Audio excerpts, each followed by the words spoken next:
Президент России Владимир Путин обозначил главную системную задачу для российской экономики – переход к сбалансированному росту с низкой безработицей и умеренной инфляцией. Он подчеркнул, что это является основным условием для достижения национальных целей развития, успешного выполнения государственных программ и национальных проектов, которые должны стартовать без задержек с 1 января следующего года.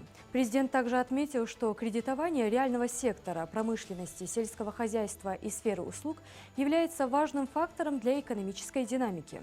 В этой связи он выразил необходимость донастройки льготных программ кредитования. Путин подчеркнул важность анализа справедливости распределения рисков роста ключевой ставки между банками, федеральным бюджетом и заемщиками, что также было подчеркнуто на совещании по экономическим вопросам. Внутренний туризм в России растет рекордными темпами. По данным Российского союза туриндустрии, количество туристических поездок внутри страны к концу 2024 года достигнет 96 миллионов, что на 25% больше, чем в 2023 году. В пиковый сезон с мая по конец сентября россияне совершили 42 миллиона поездок, что является рекордным показателем.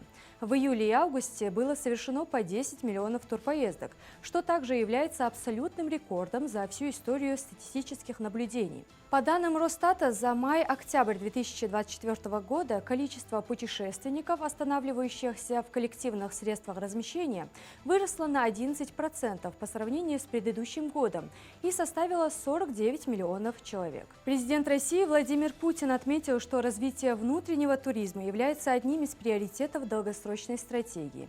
Планируется увеличить долю туристической отрасли ВВП до 5% и количество поездок по стране с размещением в гостиницах до 140 миллионов человек за 6 лет. Премьер-министр России Михаил Мишустин подписал постановление, которое продлевает временный запрет на вывоз риса сырца и рисовой крупы из страны до 30 июня 2025 года. Это ограничение не будет распространяться на поставки этой продукции в государства Евразийского экономического союза, Абхазию и Южную Осетию. Рис для посева был исключен из-под действия временного запрета с учетом запросов со стороны государств-партнеров. Это решение было принято с целью обеспечения стабильного снабжения внутреннего рынка рисом и рисовой крупой. Временный запрет на экспорт риса действует с 1 июля 2022 года. С тех пор он продлевался до 31 декабря 2024 года включительно. Правительство России утвердило запрет на осуществление майнинга цифровой валюты в 10 регионах с 1 января 2025 до 2031 года.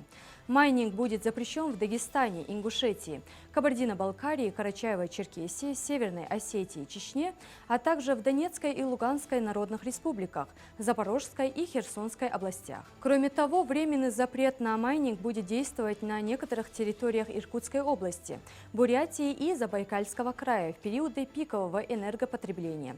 В 2025 году это будет с 1 января по 15 марта, а в последующие годы с 15 ноября по 15 марта. Перечень регионов и территорий, где запрещен майнинг, может быть скорректирован по итогам решения правкомиссии по развитию электроэнергетики.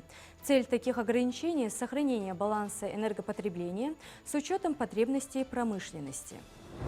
Премьер-министр Михаил Мишустин призвал внимательно контролировать баланс спроса и предложения на ключевые товары и услуги и не допускать необоснованного повышения цен.